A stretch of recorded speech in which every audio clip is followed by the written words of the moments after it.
Hello everyone. Perfect study zone के YouTube channel में एक बार आपका फिर से स्वागत है। आज हम पढ़ने वाले हैं अध्याय 1 वास्तविक संख्या प्रश्नावली 1.2 का प्रश्न तीसरा। अभाज्य गुणनखंड विधि द्वारा निम्नलिखित पूर्णांकों के एचसीएफ और एलसीएम ज्ञात कीजिए। प्रश्न है आपका 12, 15 और 21। तो 12 और 15 और 21 ये तीन अलग अलग संख्या हैं। इनका हमको एचसीएफ और एलसीएम निकालना है।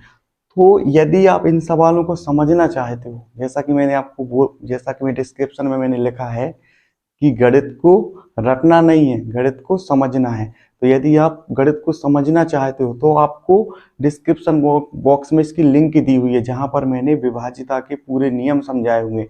क्योंकि यदि आप इनके गुणनखंड विधि का आप इस्तेमाल करके इनके एचसीएफ और एलसीएम निकालना चाह रहे हो तो आपको विभाज्यता के पूरे नियम आने चाहिए। उसके बाद आप उसको आराम से आप इसके एचसीएफ और एलसीएम निकाल सकते हो। तो इसके लिए आपको डिस्क्रिप्शन बॉक्स में जाकर के जो विभाज्यता वाली जो वीडियो है उसको आप अच्छे से देख लीजिए। ठीक है, तो हम इसको करते हैं। 12, 15 और 21 का हम सबसे पहले निकालेंगे एचसीएफ। 12, 15 और 21 का एचसीएफ। एचसीएफ निकालने के लिए हमको क्या करना पड़ेगा? ये जो संख्या है ये तीन अलग अलग संख्या है, 12, 15 और 21। तो हम अभी निकाल रहे हैं एचसीएफ। एचसीएफ का मतलब होता है हमको कोई एक ऐसी संख्या देखनी होगी जिससे 12 भी विभाज्य हो जाए, 15 भी विभाज्य हो जाए और 21 भी विभाज्य हो जाए। तो देखिए, यदि हम 12 को देखें तो 12 2 से विभाज्य हो रहा है, लेकिन 15 और 21 2 से विभाज्य नहीं हो रहा है। तो हम क्या करेंगे, 2 से तो ये तीनों संख्याएं विभाज्य नहीं हो रही हैं, तो हम यहाँ 3 का नियम लगाएंगे। 3 का नियम क्या होता है, उसके लिए आपको विभाज्यता के मैंने जो विभाज्यता के 2, 3, 4, 5, 6, 7, 8, 9, 10, 11 ये सभी मैंने आपको नियम बताए हैं। तो आप जा करके पहले ही उन सभी नियमों के बारे में आप अच्छे से समझ लीजिए। फिर इसके बाद यदि आप ये वाले सवाल करोगे तो इसको आप आसानी से ये वाले सवाल को आप समझ सकते हो। फिर आपको गणित को रटना नहीं पड़ेगा, फिर आप गणित को समझोगे और समझ करके पेपर में आप अच्छे अंक लाओगे। तो देखिए, इसको मैं 3 से कर रहा हूँ। क्यों? क्योंकि 3 से 12 भी विभाज्य होता है, 15 भी होता है और 21 भी होता है। 3 चौके 12, 3 5 15 और 3 7 21। अभी हम इनका निकाल रहे हैं एचसीएफ। तो ऐसी कोई संख्या नहीं है अब जो 4 को, 5 को और 7 को विभाज्य कर दे। ठीक है, तो यहां से हम लिखेंगे 12, 15 और 21 का एचसीएफ। तो 12, 15 और 21 का एचसीएफ हो जाएगा हमारा 3। इसके बाद हम क्या करेंगे, इन्हीं संख्या का हमको क्या निकालना है, एलसीएम निकालना है। तो यहां से हम क्या करेंगे, 12, 15 और 21 का लीस्ट कॉमन मल्टीपल्स। ठीक है, तो हम इनका निकालेंगे, हम इनका एलसीएम निकालेंगे। एलसीएम भी हम किसका निकालेंगे, 12, 15 और 21। यहां पर देखिए, जब हमने इसका एचसीएफ निकाला था तो एचसीएफ का मतलब होता है कि यदि यहाँ पर 3 संख्या, मैं बोल रहा हूँ यदि यहाँ पर हम 10 संख्या भी लिख दो, लेकिन कोई एक ऐसी संख्या हमको लेनी होगी जो 10 संख्या को विभाज्य कर दे। लेकिन यहाँ पर जब हम एलसीएम निकालेंगे तो ऐसी कोई स्थिति हो या ना हो जरूरी नहीं। यदि आपको एक संख्या भी यदि आपको विभाज्य हो रही तो आप पहले उसको विभाज्य करोगे। जैसे देखिए, यहाँ लिखा हुआ है 12, तो 12 तो आपका 2 से विभाज्य हो रहा है, तो हम यहाँ क्या करेंगे, इसको 2 से विभाज्य कर देंगे। 2 तिया 6, 2 चौके 8, 2 पंचे 10, 2 छीं 12। तो यहाँ पर ये संख्या आपकी 2 छीं 12। इसके बाद 15 विभाज्य नहीं हो रहा है 2 से, तो 15 को जैसा लिखा है उसको वैसा ही लिखा रहने दीजिए। 21 भी आपका विभाज्य नहीं हो रहा है तो इसको वैसे का वैसा ही लिखा रहने दीजिए। अब यहाँ से देखिए, 6 भी हमारा 2 से विभाज्य हो रहा है, 2 तिया 6, लेकिन 15 नहीं हो रहा है, तो इसको और 21 को दोनों को जैसा लिखा है वैसे ही लिखा रहने दीजिए। अब देखिए, ना तो 3 2 से विभाज्य होता है, ना तो 15 2 से विभाज्य होता है, और ना ही 21 2 से विभाज्य होता है। तो हम क्या करेंगे, ये वाली संख्या हमारी 3 से विभाज्य होगी। 3 एकम 3, 5 6 15, 3 7 21। इसके बाद ये संख्या 5 से विभाज्य होगी। 5 एकम 5, यहाँ आ जाएगा 7। अब ये संख्या हमारी 7 से विभाज्य होगी। 7 एकम 7। एलसीएम वाले हम जब सवाल को हल करते हैं तो लास्ट में हमारा 1 1 1 आ जाना चाहिए। ठीक है, तो अब हम इनको लिखते हैं। 12 15 और 21 का हमने क्या निकाला है, एलसीएम। इसके जो अभाज्य गुणनखंड होते हैं हम इनको लिख दे रहे हैं। 2 गुणित 2 गुणित 3 गुणित 5 गुणित 7। हम क्या करेंगे, इनका आपस में हम गुणा करेंगे। 2 दूनी 4, 4 तिरी 12, 12 पंचे 60, 12 पंचे 60 गुणित 7। तो ये हो जाएगा 7 6 42 और ये 0 यानी 420।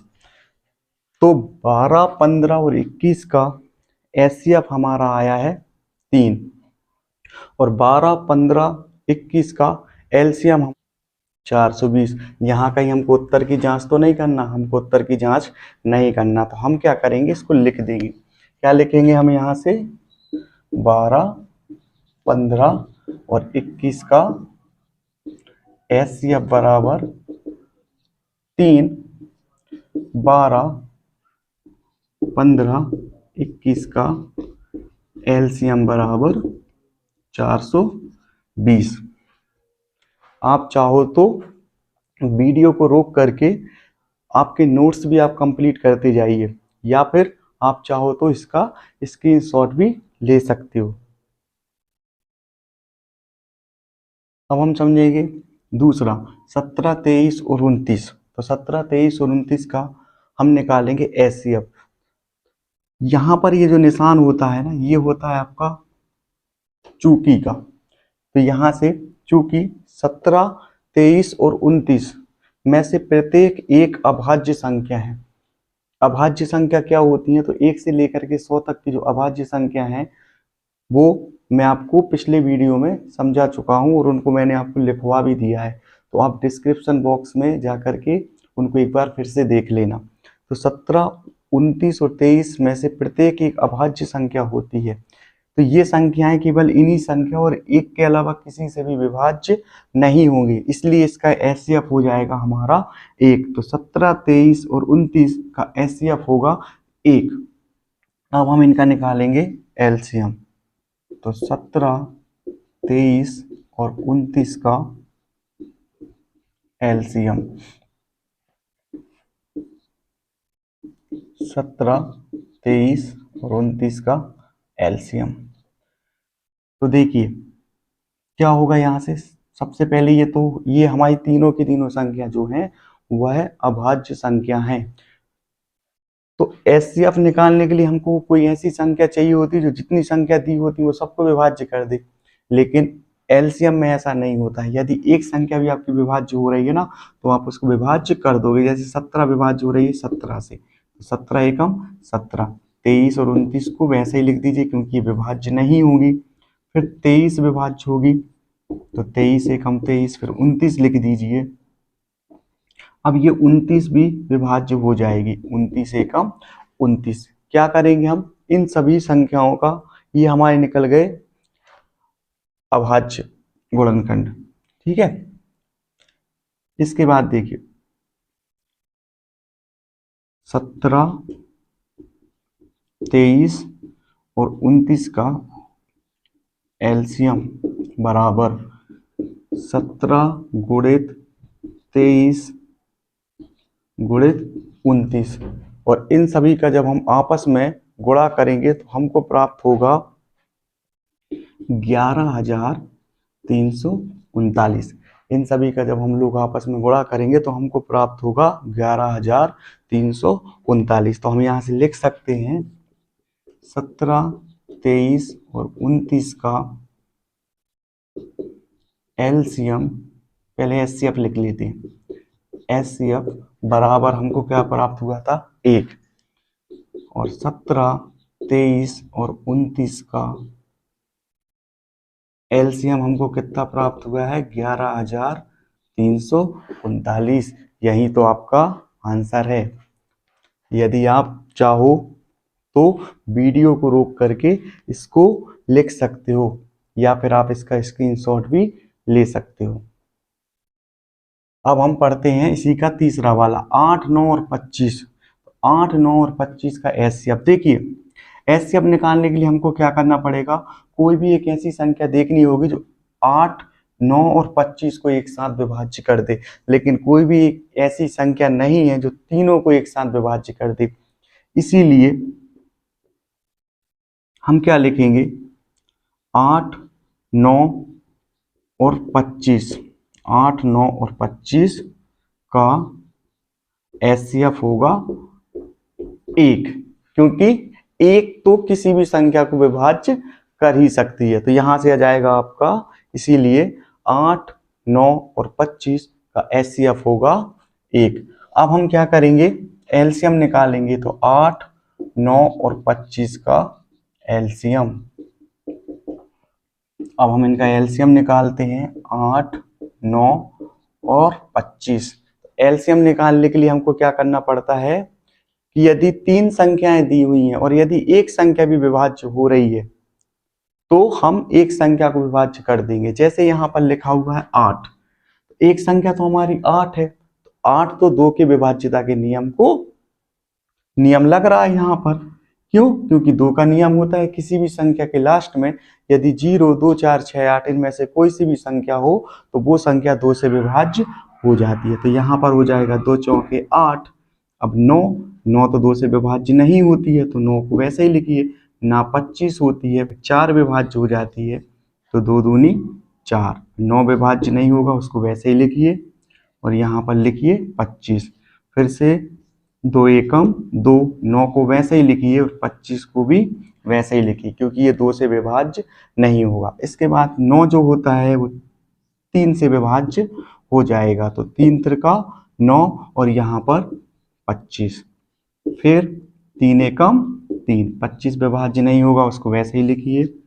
फिर 5 से विभाज्य का नियम, 5 25 और फिर यहाँ पर 5 एकम 5। इसके बाद हम क्या करेंगे, इसको यहां पर लिख दे रहा हूं मैं अच्छे से। 8, 9 और 25 का एलसीएम बराबर, इनका क्या करेंगे, हम आपस में गुणा कर देंगे। 2 गुणित 2 गुणित 2 गुणित 3 गुणित 3 गुणित 5 गुणित 5। तो सबसे पहले 2 2 वाली संख्या का गुणा कर लीजिए। 2 दूनी 4 और 4 दूनी 8। फिर 3 त्रिका 9, 5 25। इस तरीके से हमने इनका आपस में गुणा कर लिया। तो अब हम क्या करेंगे, यहाँ से जब हम इनका आपस में गुणा करेंगे तो 25 नम्मा आपका होता है 25 की टेबल यदि आप 9 बार पढ़ोगे, तो 25 की टेबल यदि हम 9 बार पढ़ेंगे तो हमको प्राप्त हो जाएगा, 25 की टेबल को यदि हम 9 बार पढ़ेंगे तो हमको प्राप्त हो जाएगा 225। 25 की टेबल यदि हम 9 बार पढ़ेंगे तो हमको प्राप्त होगा 225, और 225 का गुणा यदि हम 8 में करेंगे तो हमको प्राप्त हो जाएगा 1800। अतः हम यह कह सकते हैं कि 8, 9 और 25 का एचसीएफ होता है 1 और 8, 9 और 25 का एलसीएम होता है 1800। आशा करता हूँ मेरे द्वारा समझाए जा रहे सभी सवाल आपको अच्छी तरह से समझ में आ रहे होंगे। यदि आपको वीडियो पसंद आया हो तो वीडियो को लाइक, चैनल को सब्सक्राइब और शेयर करना ना भूलें। मिलते हैं अगले वीडियो पर।